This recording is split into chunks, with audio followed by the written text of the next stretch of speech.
learned about how to use tools, and so. But since then, it's fallen into disuse. I can't do much of anything now except build fires in the fireplace.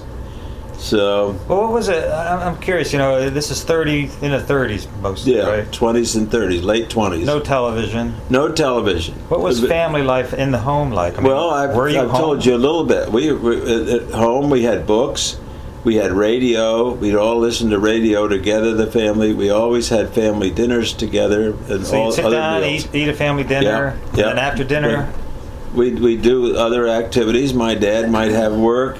My mother had bridge clubs, and she loved to play bridge.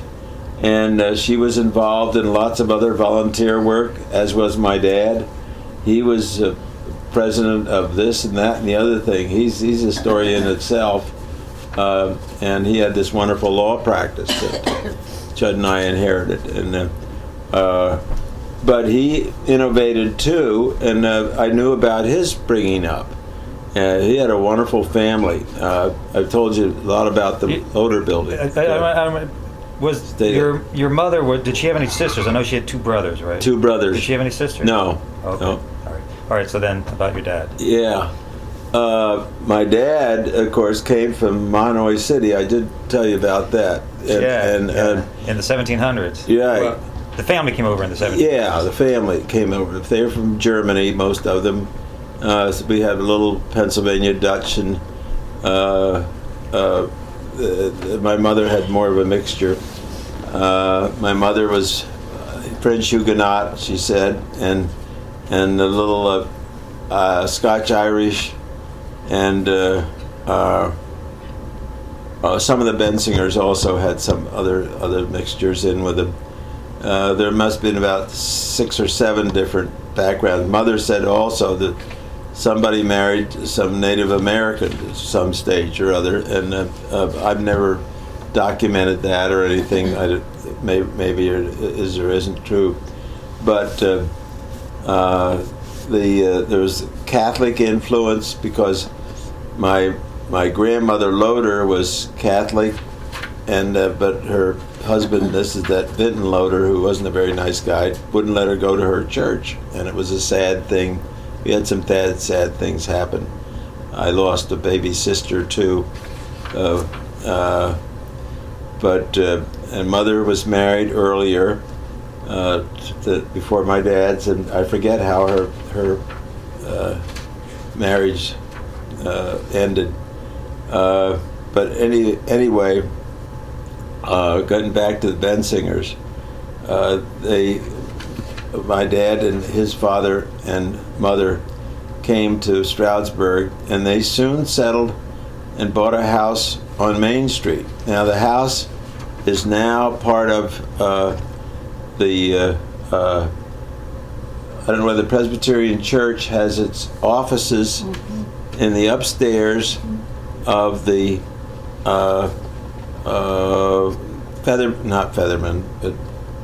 Dunkelberger's store. Dunkelberger's store. You can. I have to point it out to you sometime. But we owned the east end of what's now Dunkelberger's store. A small part of the east end of Dunkelberger, or the ladies' section is, and it was right next to the Presbyterian Church, and they then used the ground floor as well as the second floor, and a small yard in the back where they had a small outdoor kitchen and an indoor kitchen, of course, in the main building, and but most of the living quarters were upstairs. And we'd have big parties up there, and the dining room was downstairs where the kitchen was in that building. And they had Margaret Richardson was my grandmother, and John C. Bensinger it is, and John C. was the secretary of the Stroudsburg Businessmen. No, it wasn't the Businessmen's Association. It was Industrial Club, they called it. And that was the predecessor to the Chamber of Commerce. And I'm going to talk more about that in another subject. But staying with the family structure. there were two boys.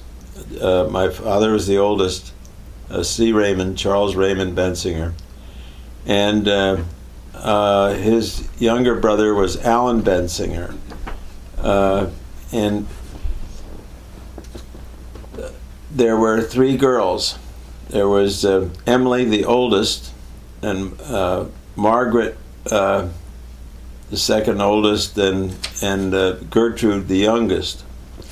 And three wonderful women. Emily was brilliant, and she excelled and went to college, I think Columbia, and then was a supervising teacher of some sort in the school system down around Jersey.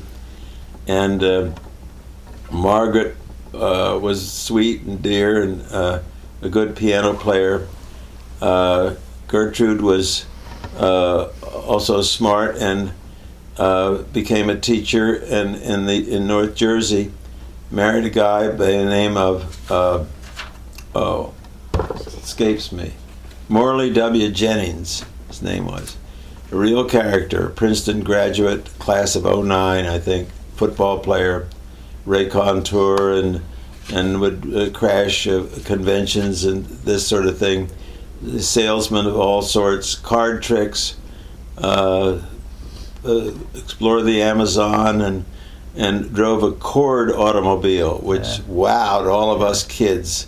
He parked that in the front when he was courting Gertrude, and they didn't have any children, but he was a child grown up, and was a member of the Tower Club at Princeton. We had marvelous family reunions down there, going to football games and track meets and things like that. And anyway, all five of those kids in that family were singers. My dad was a bass. Alan who didn't read music, just like me. I still can't read music. My uncle Alan had an excellent tenor voice, and he read music, and he became big into music in his later years. And Gertrude was a soprano, good soprano, and Emily was an alto, and Margaret was an alto and played the piano. So all five of them were in the Presbyterian Church choir at the same time. And they just go next door to the church service, and about half the choir at that point. And they used to love to sing. My dad sang in the Lackawanna Quartet when A. Mitchell Palmer was running for office, and he'd go around they toured because they didn't have television in those days or even radio much, and they would have big picnics and cookouts and things like that as part of their politicking, and then they had songs, and they'd add a touch of music to the campaign, and they enjoyed doing that. And then at Christmas, when they gather around the Christmas tree over there, they'd make some marvelous with Christmas music and singing. I remember sitting cross-legged in front of them and just being in awe and having a great time. So that's where I got some of my music stuff in me. And then the Bensingers, let's see, what did he do? John C. had businesses there. One of them was a tailor shop, and they made clothing. They would sit on one room, part of that house was his store, and they made men's clothing mostly. And they made it from wool. They got the wool from the Kistler Woolen Mill, which is down on Main Street. And one time they had a contest. They were in a contest with some other place to see how fast you could shear the sheep and card the wool or whatever they do with it, and wash it and card it and weave it into cloth, and then send it up to the Bensinger tailor shop or clothes making place. And these 3 or 4 men would sit on these low benches, and they would cut and sew with machines and by hand a suit. And they got a local sheep from one of the local farms, and they went through this whole process with a newspaper reporter there taking notes. And of course they set the record. I think it was at 24 hours they did the from sheep to suit. Huh? From sheep to suit, and they set this record, and it was in the newspapers, and they had a big celebration about setting this record. And then the other things he had later on, he sold Franklin stoves there, and I think he had bicycles, but I'm not sure of that. Oh, he was also the postmaster. Now, I'm not sure that the post office was in that same room at that time, but because later this, of course, down on Ann Street when Hal Harris had it built. It wasn't on Ann Street originally, I don't think, but it might have been there. So he had a lot of businesses, my grandfather Bensinger, and he was the secretary, and I still have the minute book, and I've got to turn it over to the Historical Society or to the minute book of the Stroudsburg Industrial Club, because that's woven into my history as well, because that became the Stroudsburg Chamber of Commerce, which later became the Monroe County Chamber of Commerce, which later became the Pocono Mountains Chamber of Commerce.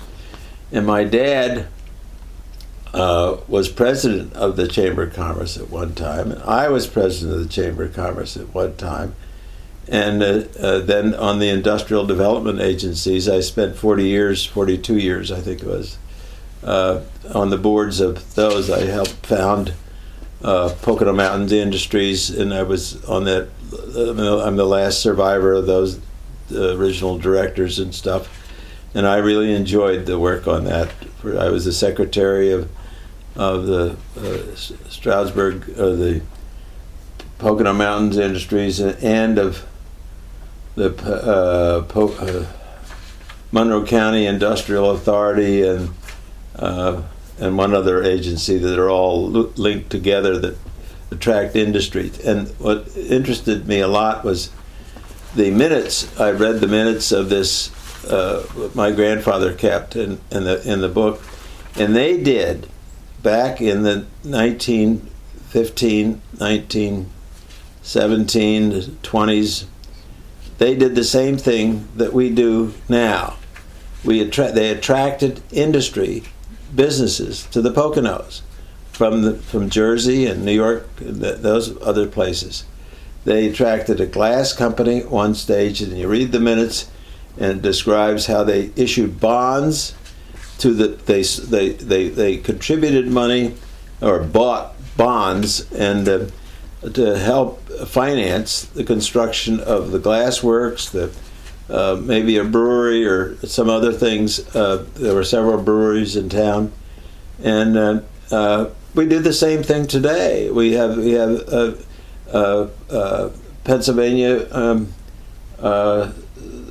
issues bonds, and so do the county of Monroe in support of these projects, and it's exactly the same kind of thing. They attracted a number of very large businesses, and it was fun to just be the third generation of doing that, because my dad was doing it through the Chamber of Commerce during his presidency. So I was involved in a lot of that, and I have a lot of satisfaction in helping to create jobs in Monroe County. And then, of course, Camelback's another story of the same type. But you have some questions. Well, let's talk about your dad a little bit more, and Yeah. A. Mitchell Palmer. Yeah, sure. Famous name. Okay, yeah, my dad was very active. He in his law practice. He first came. He never went to college because he sent and helped send his parents and he. I've been told, he never told me this, but I found it out, that he helped send 4 other kids to college, and never went to college himself. He was a good student, apparently in a high school, and he went immediately. He had several part-time menial jobs, and then got a job working for A. Mitchell Palmer, who was then a congressman in the United States House of Representatives, and also became very powerful in the statewide Democratic Party.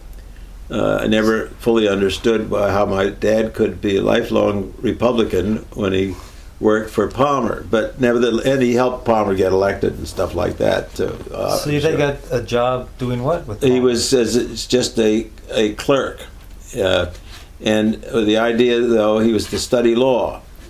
And while he was doing this clerk, I mean, he took care of the stove and that he helped heat the office on 7th Street. And Palmer had moved in, initially got his start through John B. Storm, who was a retired judge, and for whom Storm Street in Stroudsburg is named. And Storm had a law office in 1870s and 1880s, I think, on 7th Street. That's the same place. He took in Palmer. Well, Palmer took in my dad, and Dad read law, and for 5 years, and then he took the bar exam, which was an oral exam in those days, in 1907.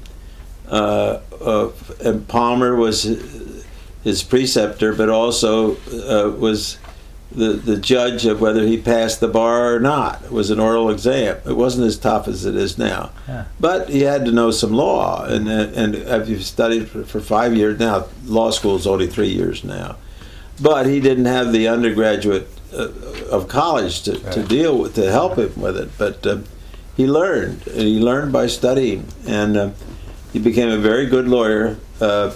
Palmer kept his law office in it wasn't a partnership initially. He was an employed lawyer first, and Palmer also then went to the Kansas City convention. I don't know which Kansas City it was, but convention when Woodrow Wilson was going to be president, wanted to be president, and he gave the nomination speech for Woodrow Wilson.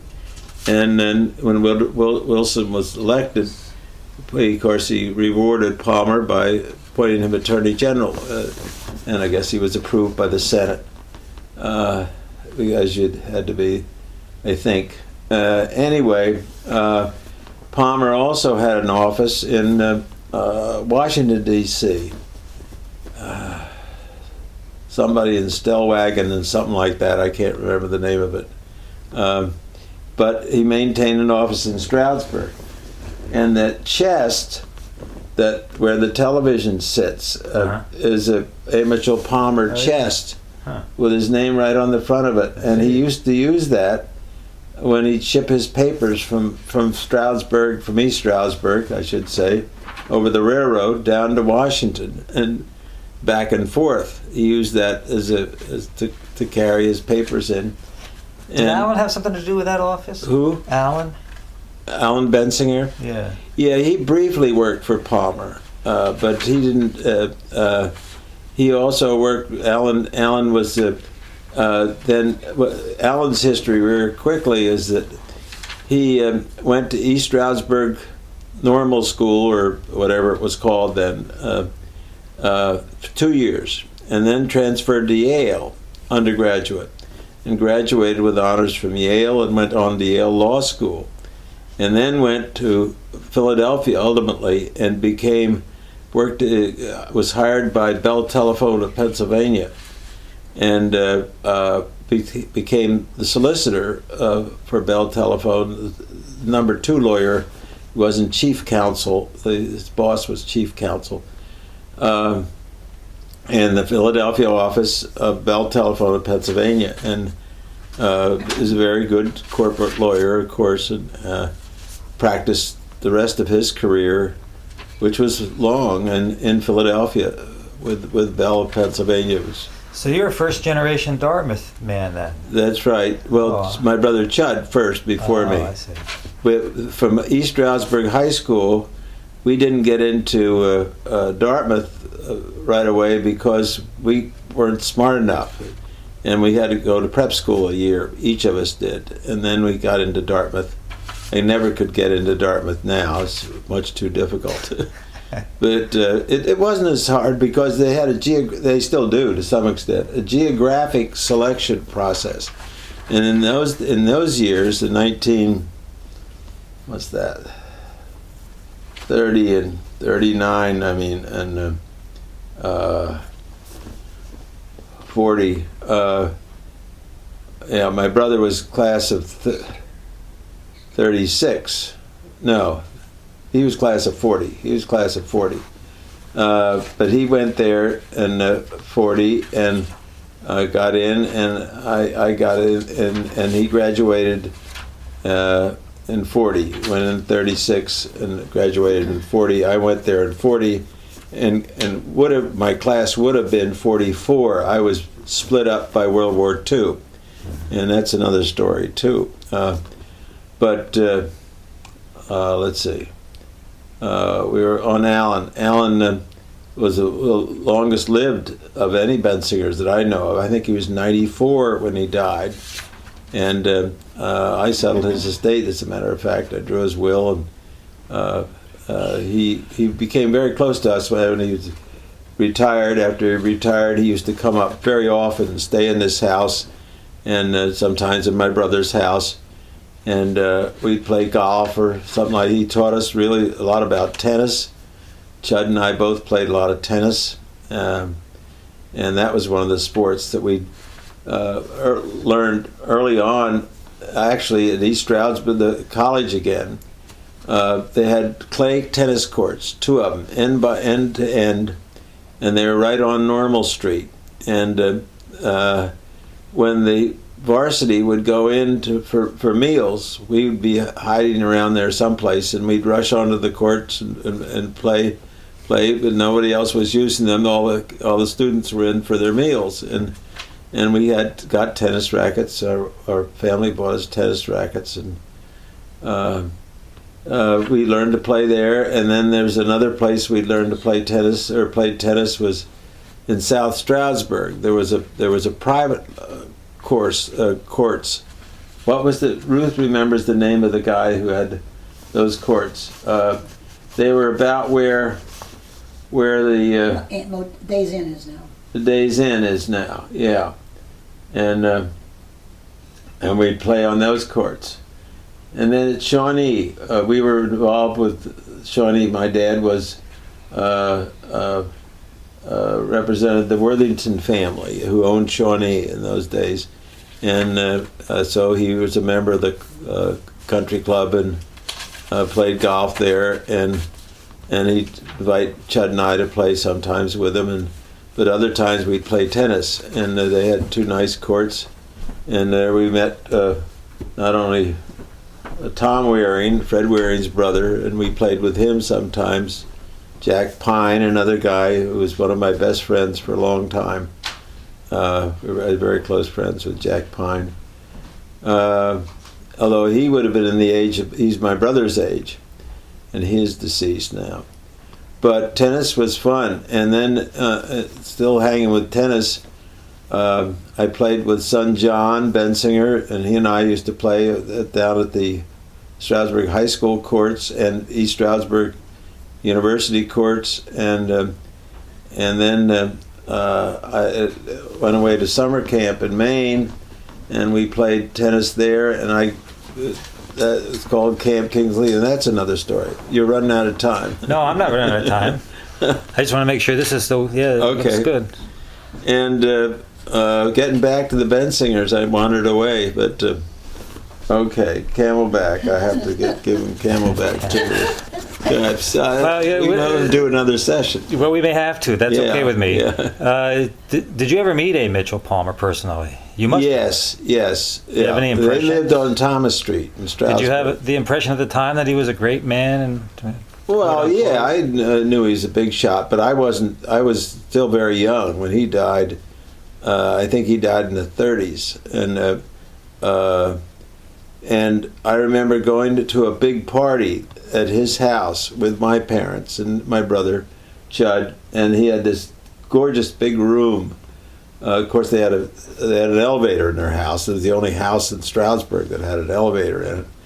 and but this big sunken living room, I'd call it, but it must have been 30, 35 feet long, and the fireplace at one end, and that's where the party was, and it was a very grand party, and there's where I was introduced to Palmer, I guess, by my dad, but there were a lot of other people there too, and I didn't know him intimately or anything. But my dad, and my dad bought out his law practice from the Stroudsburg end of it. Palmer represented like the power companies and the banks and the bridge companies and my dad did Buck Hill. Shawnee Palmer represented C.C. Worthington when he was first doing Shawnee, and my dad inherited that, and we inherited some of those same clients, of course. So the business that's still on Sarah Street is the business that your dad bought from Palmer? No, I mean the location was 7th Street. We were where there's a little travel agency. Alice's Travel Agency. That building was the John B. Storm law office. Then Palmer, and then Palmer and Bensinger. They were partners, and then Bensinger first. See Raymond Bensinger, who after Palmer died and he bought it out, and my dad took in other lawyers. See Edward Depew was one of them. One of the Schaefers was one of them, and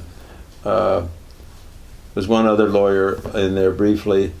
But Edward Depew was in there when my brother went in with my dad. My brother went to law school after World War II.